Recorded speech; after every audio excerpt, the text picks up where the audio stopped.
മമ്മൂക്കയുടെ അപ്കമിംഗ് റിലീസുകളിൽ പ്രേക്ഷകരുടെ കൗതുകം കലർന്ന ശ്രദ്ധ നേടിയ ഒന്നായിരുന്നു ബസൂക്ക. മമ്മൂട്ടി വീണ്ടും ഒരു നവാഗത സംവിധായകനൊപ്പം ഒന്നിക്കുന്ന ചിത്രത്തിന്റെ പേര് മുതൽ ആരംഭിക്കുന്ന പുതുമയുമുണ്ട്. സ്റ്റൈലിഷ് ഗെറ്റപ്പിൽ മമ്മൂട്ടി എത്തുന്ന ചിത്രത്തെക്കുറിച്ച് കൂടുതലൊന്നും അണിയറക്കാർ ഇതുവരെ പുറത്തുവിട്ടിട്ടുമില്ല. ഇന്നലെയാണ് ചിത്രത്തിന്റെ അഡ്വാൻസ് ടിക്കറ്റ് ബുക്കിംഗ് ആരംഭിച്ചത്.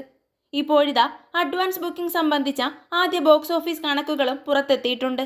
ഇന്നലെ ഉച്ചയ്ക്ക് 12 മണിക്കാണ് ബസൂക്കയുടെ അഡ്വാൻസ് ടിക്കറ്റ് റിസർവേഷൻ ആരംഭിച്ചത്.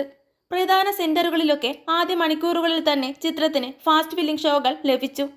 വലിയ പ്രീ റിലീസ് പബ്ലിസിറ്റി ഇല്ലാതെ എത്തുന്ന ചിത്രത്തെ സംബന്ധിച്ച് ഡീസന്റായ പ്രതികരണമാണ് ബുക്കിംഗിൽ ലഭിച്ചത്. ട്രാക്കർമാരായ ഫോറം കേരളത്തിന്റെ കണക്ക് പ്രകാരം കേരളത്തിൽ നിന്ന് ചിത്രം നേടിയിരിക്കുന്നത് 26,50,000 രൂപയാണ്. 460 ഷോകൾ ട്രാക്ക് ചെയ്തതിൽ നിന്നുള്ള കണക്കാണിത്. ഇത്രയും ഷോകളിൽ നിന്ന് വിറ്റ ടിക്കറ്റുകളുടെ എണ്ണം 16,742 ആണ്. വൈകിട്ട് 6:30 വരെയുള്ള ബുക്കിംഗ് കണക്കുകളാണിത്. അതേസമയം റിലീസിന് ഒരു ദിവസം കൂടി ശേഷിക്കുന്നതിനാൽ അഡ്വാൻസ് ബുക്കിംഗിൽ ചിത്രം ഇനിയുമേറെ മുന്നോട്ട് പോകാൻ സാധ്യതയുണ്ട്. ആദ്യദിന പ്രതികരണങ്ങൾ പോസിറ്റീവ് ആകുന്ന പക്ഷം ബോക്സ് ഓഫീസിൽ വലിയ ചാൻസാണ് മമ്മൂട്ടി ചിത്രത്തിന് മുന്നിലുള്ളത്.